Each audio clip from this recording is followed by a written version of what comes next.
Good morning all of you. आज हम पढ़ेंगे वेटरनरी फिजियोलॉजी के नेक्स्ट लेक्चर डाइजेस्टिव सिस्टम को।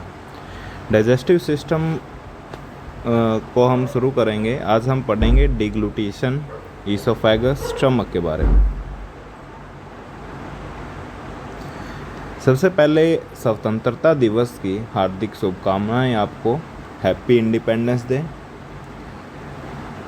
चलो अब हम शुरू करते हैं। डिग्लूटिशन मतलब होता है स्वेलिंग मतलब निगलना। ठीक, डिग्लूटिशन स्वेलिंग यानी निगलना होता क्या है। अगर आपको डेफिनेशन आ जाए what is deglutition, what is swallowing, तो आपको इसको लिखना पड़ेगा। आप ऐसे नहीं बता सकते कि भाई इसको निगलना बोलते हैं। तो इसके लिए डेफिनेशन है, it is the act of passage of food from mouth to stomach from pharynx and oesophagus. Basically जो फूड का, खाने का, कहाँ से, माउथ से, माउथ यानी मुंह, मुंह से स्टमक यानी पेट, मुंह से पेट तक जाने की जो प्रोसेस है उसको बोलते हैं डिग्लूटिशन, उसको बोलते हैं डिग्लूटिशन। और इसके जाता कहाँ से, ये फेरिंग्स और ईसोफेगस के थ्रू। ठीक, तो ये है deglutition. Deglutition is a act of passage of food, यानी एक प्रोसेस है कहाँ, जो खाने का माउथ से, मुंह से स्टमक में जाता है, कहाँ के थ्रू, फेरिंग्स और ईसोफेगस के थ्रू। यहाँ पर ये एक ह्यूमन डायग्राम दिखा रखा है, इसमें आपको आसानी से समझ में आएगा। ये है माउथ, माउथ से ये स्टमक में जाने की जो प्रोसेस है, माउथ से जो ये स्टमक में जाने की प्रोसेस है, इसको बोलते हैं डिग्लूटिशन। यहाँ से जो यहाँ तक जाने की जो प्रोसेस है इसको बोलते हैं डिग्लूटिशन। ठीक, इसको बोलते हैं डिग्लूटिशन। अब बोलते हैं डिग्लूटिशन में 3 फेज हैं। डिग्लूटिशन में 3 फेज। पहला फेज है कि आप जो है खाना खाएंगे और वो यहाँ इस माउथ से जो है यहाँ फेरिंग्स तक आएगा। यानी यहाँ पर आपको पता है कि ये फेरिंग्स है, तो ये माउथ से जो है ये फेरिंग्स तक आने की जो फेज़ है इसको बोला गया फेज़ 1। ठीक, फेज़ 1 क्या है, वॉलेंट्री फेज़ है। ये जो है अपनी मर्जी से, ह्यूमन की मर्जी से होता है, तो इसको बोलते हैं वॉलेंट्री फेज़ है भाई। ठीक, हम जो है इसमें जीभ जो है, मान ली ये जीभ है, यहाँ पर मैं इसको रेड कलर से दिखाता हूँ, तो जीभ जो है यहाँ पर इसको निगलने का काम करती है। जीभ जो है खाने को पीछे धकेलने का काम करती है। ठीक, यहाँ पर जो टंग है वो इसको पीछे की तरफ धकेलने का काम करती है। ठीक, तो ये कौन सा फेज़ है, वॉलेंट्री फेज़। वॉलेंट्री फेज़ का मतलब है ये कंट्रोल में है ह्यूमन के, कि ये ह्यूमन के कंट्रोल में। ठीक, दूसरा जो फेज़ है वो फेज़ है कि ये जो है फेरिंग्स से जो है ये है ईसोफेगस। ठीक, फेरिंग्स जो है कॉमन पैसेज है कहाँ का, जिसमें फूड, हवा और जो सांस लेते हैं वो हवा और खाना दोनों के दोनों कहाँ से जाते हैं, वो फेरिंग्स के थ्रू जाते हैं। तो ये फेरिंग्स जो है कॉमन पैसेज है। आपको दूसरी फेरिंग्स का डायग्राम मैं दिखा देता हूँ। आप यहाँ पर देखें, ये डायग्राम अच्छा है। इसमें देखेंगे जो ये वाला पैसेज है, जो ये वाला पैसेज है इसको बोलते हैं फेरिंग्स। फेरिंग्स जो है ये आपका माउथ है, ये आपका माउथ है। मैं इसको ब्लू कलर से दिखाता हूँ, चलो येलो कलर से दिखाता हूँ। तो ये वाला पोर्शन है, ये है माउथ। सभी को पता है ये है मुंह, इसको बोलते हैं माउथ या फिर मुंह। ठीक, तो ये वाला पैसेज है जो रेड कलर से दिखाया है, इसको बोलते हैं फेरिंग्स। फेरिंग्स जो है कॉमन पैसेज है। ये सेम ही होता है डॉग के अंदर, सेम ही होता है बफेलो के अंदर, सेम ही होता है कैट के अंदर। तो यहाँ पर जो है आपको एक बार ह्यूमन का समझ लो तो बाकी चीज़ें आपको आसानी से समझ में आ जाएगी। फेरिंग्स जो है कॉमन पैसेज है, कॉमन पैसेज है। ठीक, यहाँ से भाई एयर जो है यहाँ से जाके यहाँ पर चली जाती है, ये एयर का पैसेज है। और जो फूड है, फूड जाता है भाई यहाँ से, जो यहाँ से जो है आके यहाँ पर। मान लो कि अगर ये फूड है, ये इस कलर का अगर मान लो ये फूड है, तो फूड जाता है भाई ईसोफेगस में, ईसोफेगस में। और जो एयर है वो जाती है फेरिंग्स, वो जाती है ट्रैकिया के अंदर। और जो इस चीज़ को रेगुलेट करता है, यहाँ पर एक ग्लोटिस होता है जिसको बोलते हैं एपिग्लोटिस। इस स्ट्रक्चर को बोलते हैं एपिग्लोटिस। अगर मैं इसको जो है ब्लैक कलर से दिखाऊं तो यहाँ पर एक स्ट्रक्चर होती है एपिग्लोटिस। एपिग्लोटिस एपिग्लोटिस का काम ऐसा है भाई, अगर यहाँ पर आ रही है एयर, मान लो कि यहाँ पर आ रही है एयर, तो एयर के टाइम पे वो एपिग्लोटिस जो है ईसोफेगस को बंद कर देगा, ईसोफेगस को बंद कर देगा और एयर जाएगा ट्रैकिया में। ठीक, अगर आ रहा है फूड आ रहा है तो एपिग्लोटिस जो है, जो ट्रैकिया है उसको बंद कर देगा और फूड जाएगा किसके अंदर, इस ईसोफेगस के अंदर। ईसोफेगस को बोलते हैं फूड पाइप क्योंकि यहाँ पर जाता खाना, और ट्रैकिया को बोलते हैं विंड पाइप क्योंकि यहाँ पर जाती है एयर। ठीक, अब आपको समझ में आ गया। तो अब देखते हैं कि मैंने बोला कि जो डिग्लूटेशन है उसके अंदर 3 फेज़ हैं। सबसे पहला फेज़ यहाँ पर दोबारा समझते हैं। जो पहला फेज़ है वो ये फेज़ है कि जो माउथ से जो खाना है वो जाएगा फेरिंग्स के अंदर, वो जाएगा फेरिंग्स के अंदर। यहाँ से यहाँ जो खाना जाता है इसको बोलते हैं फेज़ 1, इसको बोलते हैं फेज़ 1। फेज़ 1 जो है वॉलेंट्री फेज़ है क्योंकि ये ह्यूमन की मर्ज़ी से होता है। इसमें जीभ का जो है एक अहम रोल है, जीभ जो है पीछे की तरफ खाने को धकेलती है। ठीक, अब फेरिंग्स से जो है यहाँ पर इस ईसोफेगस के अंदर जो जाता खाना इसको बोलते हैं फेज़ 2, इसको बोलते हैं phase 2।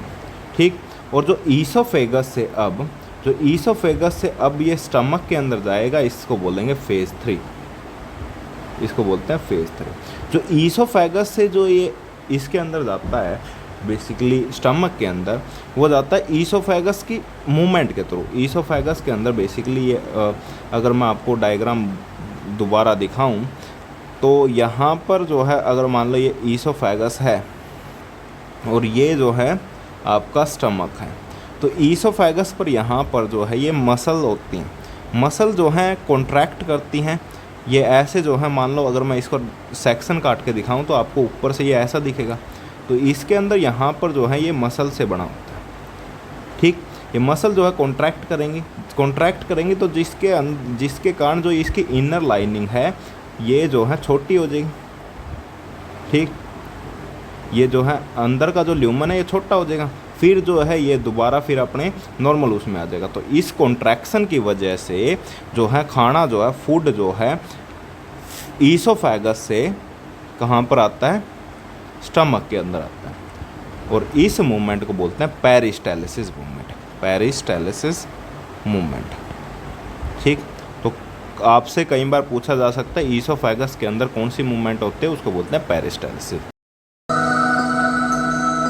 Mouth to stomach through the pharynx and oesophagus. ठीक, यहाँ पर it is take place in 3 phase. 3 phase कौन से हैं, फ्रॉम माउथ टू ईसोफेगस जो हमने देखा, माउथ से ईसोफेगस में, जिसको हम वॉलेंट्री एक्ट बोलते हैं। यहाँ पर टंग जो है प्लंजर की तरह काम करती है, टंग जो है पीछे धकेलने की तरह धकेलेगी, जैसे प्लंजर धकेलता है, तो यहाँ पर टंग जो है प्लंजर की तरह काम करती है, जो बोलस यानी खाने को जो है माउथ से फेरिंग्स की तरफ धकेलती है। दूसरा जो फेज़ है वो है फेरिंग्स से ईसोफेगस के अंदर। यहाँ पर जो है बोलस बोलते हैं, असल में बोलस इस चीज़ को बोलते हैं जो चबाया हुआ खाना है, चबाए हुए खाने को बोलते हैं बोलस, चबाए हुए खाने को बोलते हैं बोलस। तो यह आप लिख सकते हैं, चबाए हुए खाने को बोलते हैं बोलस। बोलस क्योंकि वो एक बोल की तरह बन जाता है चबाने के बाद। जो ये बोलस है फेरिंग्स से ये जो है फिर कहाँ पर जाता है, प्रोपल्सन यानी धकेला जाता है बोलस को वाई रिलैक्स फेरेंजियो ईसोफेजियल स्पिंटर। यहाँ पर एक स्पिंटर होता है जिसके थ्रू जो है ये ईसोफेगस के अंदर धकेला जाता है। ठीक, फिर ईसोफेगस से जो है ये स्टमक के अंदर जाता है, ये जब तक इसके थ्रू है ये मूवमेंट होती है पेरिस्टालिसिस मूवमेंट। पेरिस्टालिसिस मूवमेंट होती क्या है, ये जो ईसोफेगस की जो मसल की जो मूवमेंट है कॉन्ट्रैक्शन की, उसको बोलते हैं पेरिस्टालिसिस। ठीक, मैंने सारा बता दिया कि डिग्लूटेशन होता क्या है, निगलना होता क्या है। एक बार मैं वीडियो भी दिखा दूँगा कि डिग्लूटेशन होता क्या है, एक बार वीडियो देखो आप। Food is passed from the mouth into the pharynx and then into the esophagus below. ठीक, अब है ईसोफेगस। ईसोफेगस है भाई, जो ईसोफेगस हमने देखी, ईसोफेगस एक मस्कुलर ट्यूब है जो एक्सटेंड करती है फेरिंग से स्टमक पर। यहाँ पर जो हमने देखा कि जो ईसोफेगस है बेसिकली ये स्टमक से, यहाँ पर ये ऊपर है फेरिंग्स, फेरिंग से स्टमक तक जाते हैं। जो ये वाली जो ट्यूब है इसको बोलते हैं ईसोफेगस। ईसोफेगस का दूसरा नाम मैंने क्या बताया था? Food pipe. ईसोफेगस का दूसरा नाम क्या बताया था? Food pipe. ये कौन सी है? इसको बोलते हैं ईसोफेगस। इसको ऐसे भी लिख सकते हैं ईसोफेगस, इसको ऐसे भी लिख सकते हैं ईसोफेगस। ठीक, ईसोफेगस ये मस्कुलर ट्यूब है जो एक्सटेंड करती है फेरिंग से स्टमक में। यहाँ पर फेरेंजियो ईसोफेजियल जंक्शन होता है close by the oesophageal sphincter. यहाँ पर ईसोफेजियल स्पिंटर होता है, ये मैं बताऊँगा आपको। ईसोफेजियल स्पिंटर स्वेलिंग के दौरान जो पेरिस्टाल्सिस वेव हैं ट्रैवल करती है फेरेंजियो ईसोफेजियल स्पिंटर से कार्डियक स्पिंटर की तरफ। यहाँ पर मैं बताता हूँ बेसिकली दो स्पिंटर होते हैं। एक स्पिंटर होता है यहाँ पर जो खाने को कंट्रोल करता है कि वो ईसोफेगस से स्टमक में जाए, इसको बोलते हैं कार्डियक स्पिंटर। मतलब एक तरह से गेट बोल लो, जो कि गेट का काम क्या है कि ये कंट्रोल करता है कि खाना यहाँ से स्टमक में जाएगा। इसको बोलते हैं कार्डियक स्पिंटर, इसको बोलते हैं कार्डियक स्पिंटर। एक होता है ईसोफेगस और फेरिंग्स के बीच में, उसको बोलते हैं ईसोफेजियल स्पिंटर।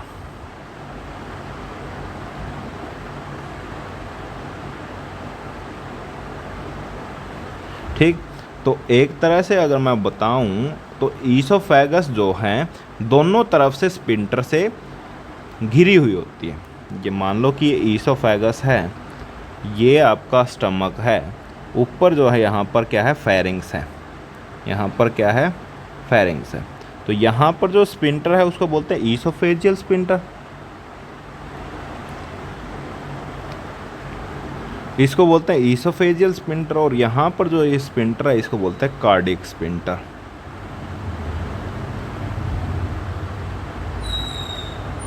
इसको बोलते हैं कार्डियक स्पिंटर। तो ये चीज़ है। ठीक, तो ये कार्डियक स्पिंटर और ये समझ में आ गया। तो ईसोफेगस बेसिकली एक मस्कुलर ट्यूब है, इतना ही। ठीक, अब आगे है कार्डिया। कार्डिया मैंने आपको बताया है कि जहाँ पर जो स्टमक जो है एंड होता है और ईसोफेगस जो है एंड होते हैं और स्टमक स्टार्ट होता है। यानी अगर मैं ह्यूमन की बात करूँ तो ये वाले इस वाले स्पिंटर को, इस पोर्शन को बोलते हैं कार्डियक स्पिंटर, या फिर इसी पोर्शन को बोलते हैं कार्डिया। तो यहाँ पर ये लिखा है the point of opening of oesophagus into the stomach is called cardia. ये यहाँ पर स्पिंटर होता है तो इसको बोलते हैं कार्डियक स्पिंटर। ठीक, ये जो है बेसिकली जो बैक फ्लो है स्टमक से, यहाँ पर स्टमक मान लो फुल हो गया, ये स्टमक जो है पेट जो है मान लो फुल हो गया, मतलब फुल भर गया, तो ये पीछे की तरफ ना जाए इस चीज़ को प्रिवेंट करता कार्डियक स्पिंटर। इस चीज़ को प्रिवेंट करता कार्डियक स्पिंटर। तो ये लिख कर it prevent back flow of food from stomach to oesophagus, यानी ये वोमिशन को प्रिवेंट करता है बेसिकली एक तरह से। कार्डिया जो है ऑर्डिनरली ये क्लोज होता है, लेकिन जब आप स्वेलो निगलते हो, रीगर्जिटेशन होता है। रीगर्जिटेशन यानी जो जुगाड़ी करते हैं पशु, उस टाइम पे और निगलने के टाइम पे ये जो है ओपन होता है।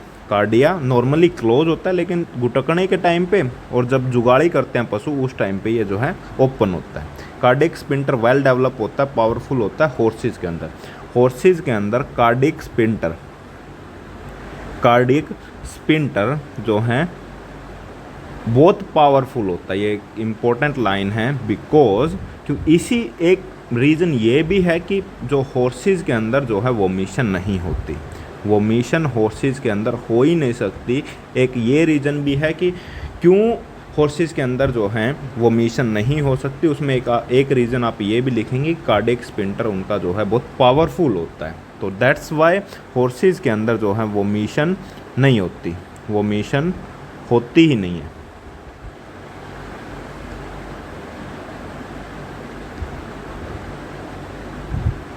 एक रीज़न ये भी है इसका, एक जो मेन रीज़न वो इसका ये है कि जो सॉफ्ट पैलेट है जो हॉर्सेज के अंदर वो एक्सटेंड करती है, वो फेरिंग्स तक एक्सटेंड करती है, जिसकी वजह से जो खाना है, पहली बात तो वो खाना जो है उस हॉर्सेज के अंदर यहाँ से स्टमक से यहाँ तक जाएगा ही नहीं, यहाँ तक, और यहाँ पर सॉफ्ट पैलेट उसकी यहाँ तक आती है, तो वोमिशन वो वैसे होगी। इन दो रीज़न की वजह से जो है हॉर्सेस के अंदर वोमिशन नहीं होती। पहला जो है सॉफ्ट पैलेट जो है उसकी बहुत बड़ी होती है, सॉफ्ट पैलेट जो है एक्सटेंडेड होती है।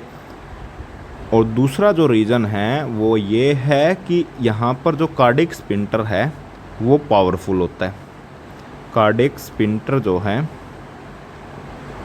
पावरफुल होता है, ठीक। तो ये रीज़न।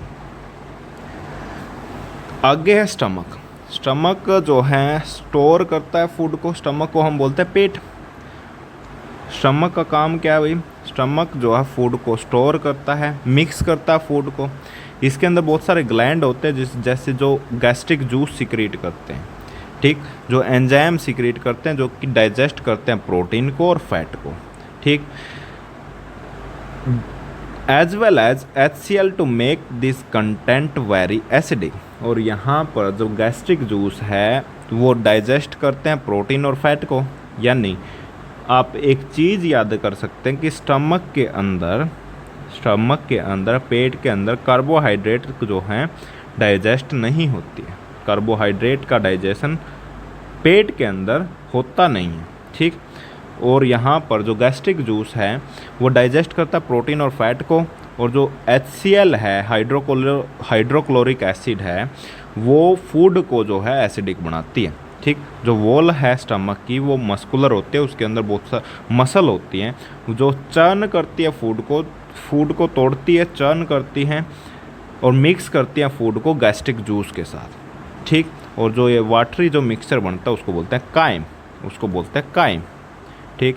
आपको मैं स्ट्रक्चर दिखाता हूँ। सबसे पहले आप जो है डाइजेस्टिव सिस्टम अब तक हम ह्यूमन का देख रहे थे। बेसिकली जो ह्यूमन का अब तक का जो डाइजेशन है वो हॉर्सेस से मिलता है, डॉग से मिलता है, लेकिन यहाँ तक मिलता है किससे?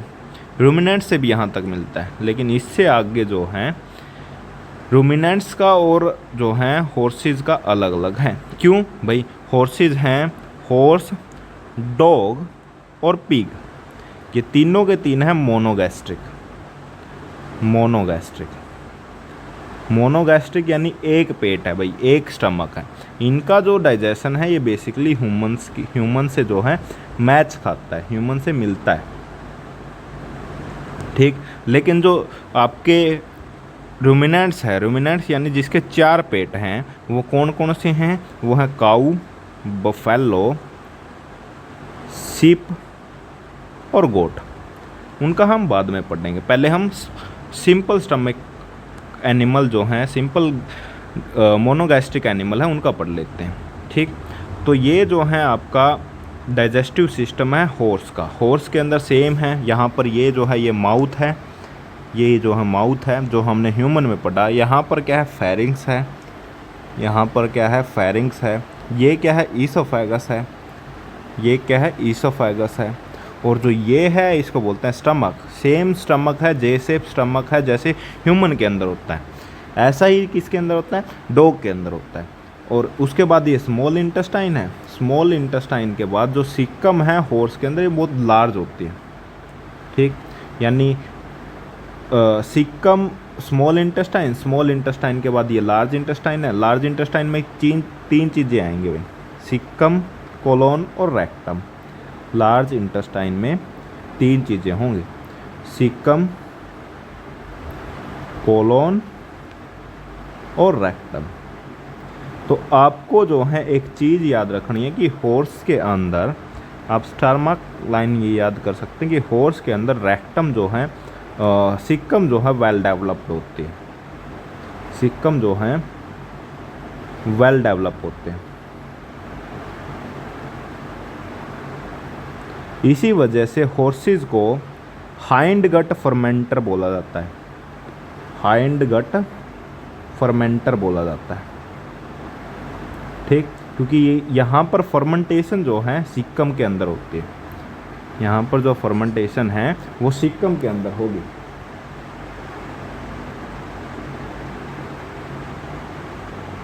ठीक।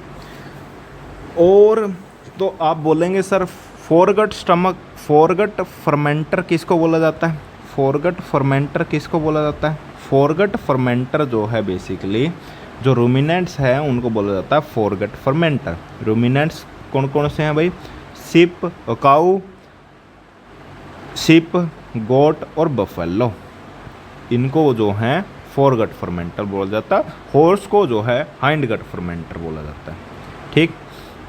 और इसके बाद जो है ये एनस आ जाती है, किसके बाद? लार्ज इंटेस्टाइन के बाद। तो ये थे जो डाइजेस्टिव सिस्टम के पार्ट। अब जो है स्टमक का एक बार देख लेते हैं। स्टमक जो है स्टोर करता है, मिक्स करता है फूड को। स्टमक की एक मैं डायग्राम आपको दिखा देता हूँ। ये आप एक स्टमक का डायग्राम देखेंगे। स्टमक जो है यानी पेट, पेट में यहाँ पर आपको जो है मसल दिख रही होंगी, ठीक। ये है मसल।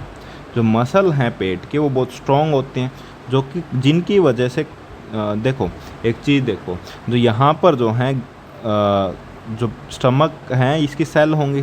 सेल जो है यहाँ पर क्या रिलीज़ करेंगे? Gastric juice.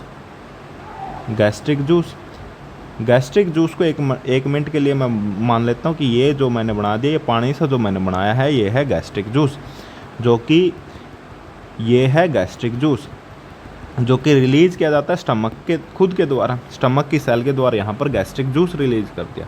और जो यहाँ पर मैं इस कलर से दिखा रहा हूँ, ये है फूड, ये है फूड जो ऊपर से आया। इसको जो है मिक्स करने का काम करेंगे किसकी? स्टमक की जो कॉन्ट्रैक्शन है, स्टमक के अंदर कॉन्ट्रैक्शन होंगी जो इन दोनों को जो है मिक्स कर देगी, जिसकी वजह से मान लो कि ये फूड है, फूड को जो है फूड के अंदर जो है गैस्ट्रिक जूस मिला देगी, गैस्ट्रिक जूस मिला देगी, ये इसके अंदर फूड के अंदर मिला दिया गैस्ट्रिक जूस।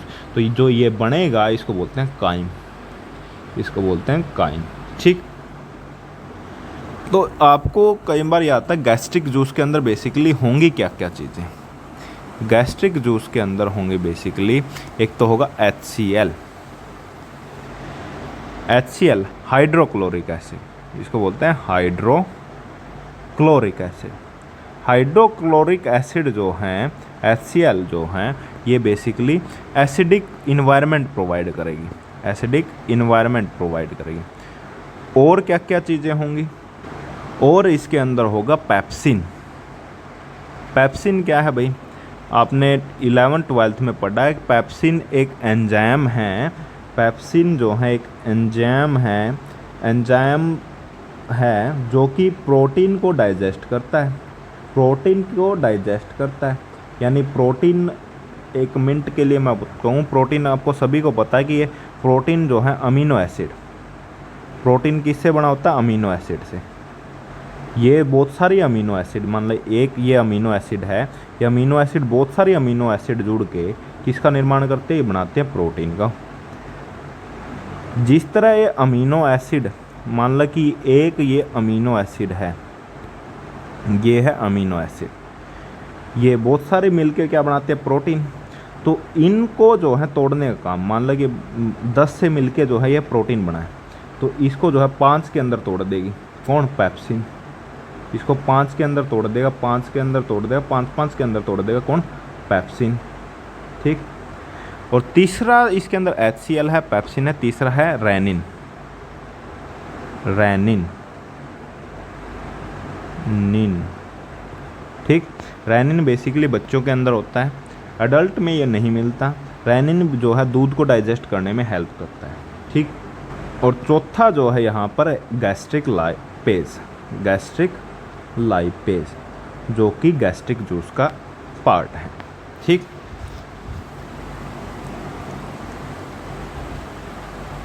तो अब जो है हम आसानी से कह सकते हैं कि गैस्ट्रिक जूस के अंदर क्या क्या चीज़ें होती हैं, गैस्ट्रिक जूस के अंदर क्या क्या चीज़ें होती हैं। पहली हमने बोला HCl जो कि एसिडिक इन्वायरमेंट प्रोवाइड करते हैं। दूसरी जो है पेप्सिन जो कि प्रोटीन का डाइजेशन करते हैं, P से प्रोटीन, P से पेप्सिन, प्रोटीन को डाइजेस्ट करने का काम करते हैं। तीसरा रेनिन, तीसरा रेनिन जो कि बच्चों के अंदर होता है, रेनिन जो कि मिल्क को डाइजेस्ट करने का काम करते हैं। जो मिल्क के अंदर जो प्रोटीन होता है उसको डाइजेस्ट करने का काम करता है रेनिन। चौथा जो है गैस्ट्रिक लाइपेज, गैस्ट्रिक लाइपेज, इसको गैस्ट्रिक लाइपेज बेसिकली जो लिपिड है, जो फैट है, उसकी डाइजेशन में हेल्प करते हैं, फैट की डाइजेशन में हेल्प करती है।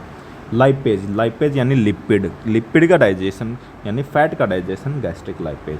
यानी पेट के अंदर स्टमक के अंदर हर एक चीज़ का डाइजेशन होता है, लेकिन कार्बोहाइड्रेट का नहीं होता, बस कार्बोहाइड्रेट का नहीं होता। और ये स्टमक का हम और क्या लिख सकते हैं, ये मस्कुलर पार्ट है, मस्कुलर है, जे शेप है, ठीक। एक बार आप स्टमक देखेंगे, स्टमक स्टोर और मिक्स, मैंने बताया कि स्टमक जो है स्टोर करता है और मिक्स करता है फूड को। स्टमक के अंदर जो ग्लैंड होते हैं वो सीक्रेट करते हैं गैस्ट्रिक जूस। गैस्ट्रिक जूस जो है प्रोटीन और फैट का डाइजेशन करता है, कार्बोहाइड्रेट का डाइजेशन नहीं करता। इसके अंदर HCl होती है जो कि एसिडिक इन्वायरमेंट प्रोवाइड करती है। जो वॉल होती है स्टमक की वो मस्कुलर होते हैं, जो हमने अब डायग्राम में हमने देखी, जो चर्न करती है और मिक्स करते हैं गैस्ट्रिक जूस को फूड के साथ। और जो ये मिक्सचर बनता है इसको बोलते हैं काइम, ठीक। काइम कहाँ पर बनता है, स्टमक में बनता है। किस किस से मिलने से बनता है, बोलस और गैस्ट्रिक जूस से। यानी काइम जो है बेसिकली आप ये भी कर सकते हैं कि बोलस जो है plus gastric juice, gastric juice, ठीक। इसका फंक्शन क्या है, ये रिजर्वायर, फूड को स्टोर करने का काम करते हैं, कंट्रोल करता है rate of passage of food, small intestine में कितना फूड जाएगा उस चीज़ को कंट्रोल करता है कौन, स्टमक। और ये एक्टिवली इन्वॉल्व है ग्राइंडिंग, फूड को ग्राइंड करने में, उसका साइज़ को रिड्यूस करने में हेल्प करता है, क्योंकि इसके अंदर बहुत हैवी मसल होती हैं, ठीक। ये हमने डाइजेस्टिव सिस्टम देखा हॉर्स का।